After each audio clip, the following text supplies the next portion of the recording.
Olá, meus irmãos, a paz do Senhor Jesus, passando aqui, trazer uma palavra de Deus para o teu coração.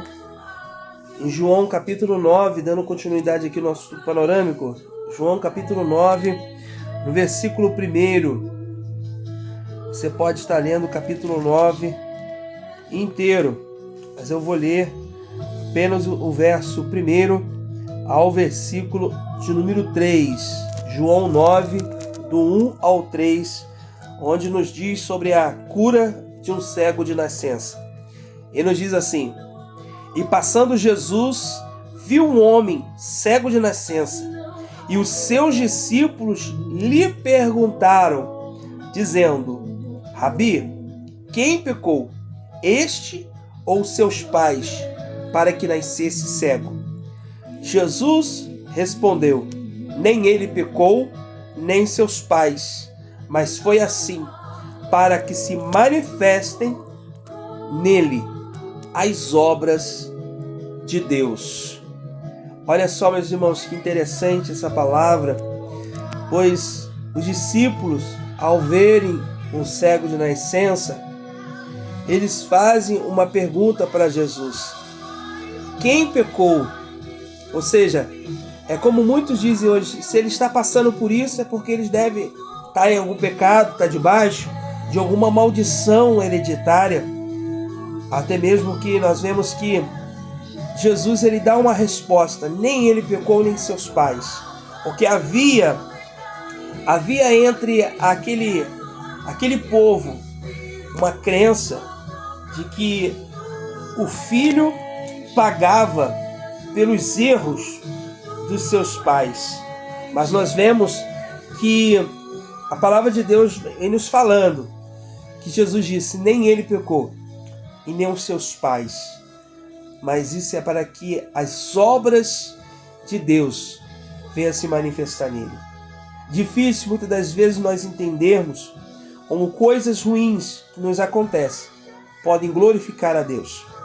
Verdade é que nós precisamos entender que nós somos falhos, nós somos pecadores, nós somos limitados, e que grande, maravilhoso é o Senhor Deus na nossa vida. Se nós estamos aqui, é pela misericórdia, é pela graça dele. E a Bíblia nos fala, então, que no versículo 6, tendo dito isso, cuspiu na terra e com a saliva fez lodo e untou com o lodo os olhos do cego. Aquele homem havia nascido cego. Ele já tinha muito tempo, a sua vida, ele não via a luz. Mas Jesus ele disse que ele é a luz do mundo. Interessante que Jesus, de forma inusitada, ele passa ali saliva com lodo. Se fosse hoje, nós questionaríamos a forma desse milagre. Mas Jesus faz do jeito que ele quer. Aquele homem ele não vê naquela mesma hora. Ele ainda estava cego, e ele ainda estava com o rosto com cuspe, com saliva, e ainda com barro. Mas Jesus fala para ele: vai ao tanque de Siloé, que quer dizer enviado. E ele foi, se lavou e voltou vendo.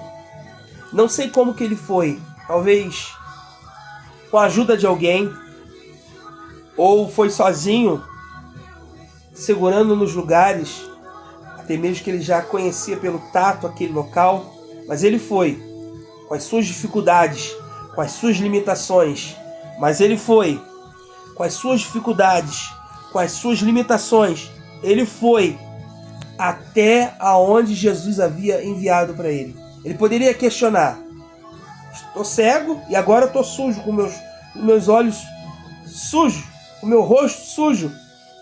Mas não, ele creu, ele foi até onde Jesus mandou ele ir. Ele se lavou e ele voltou vendo, pois ele fez aquilo que o Senhor havia falado para ele fazer. Que mesmo diante das nossas limitações, mesmo diante das nossas dificuldades, que nós possamos fazer conforme a palavra de Jesus. E então vizinhos e aqueles que antes tinham visto que ele era cego, diziam: não é este aquele que estava sentado e mendigava? E uns diziam: é este, e outros: parece com ele. Mas ele dizia: sou eu, aquele que antes era cego, mas agora eu estou vendo. Ele pôde testemunhar aquilo que Jesus fez na vida dele. Que você também possa testemunhar, mesmo com as suas limitações, mas que você possa fazer a vontade do Senhor e que você possa testemunhar aquilo que Jesus está fazendo e vai fazer na tua vida. Receba essa palavra sobre o teu coração, em nome de Jesus. E isso é mais um momento, Palavra de Luz.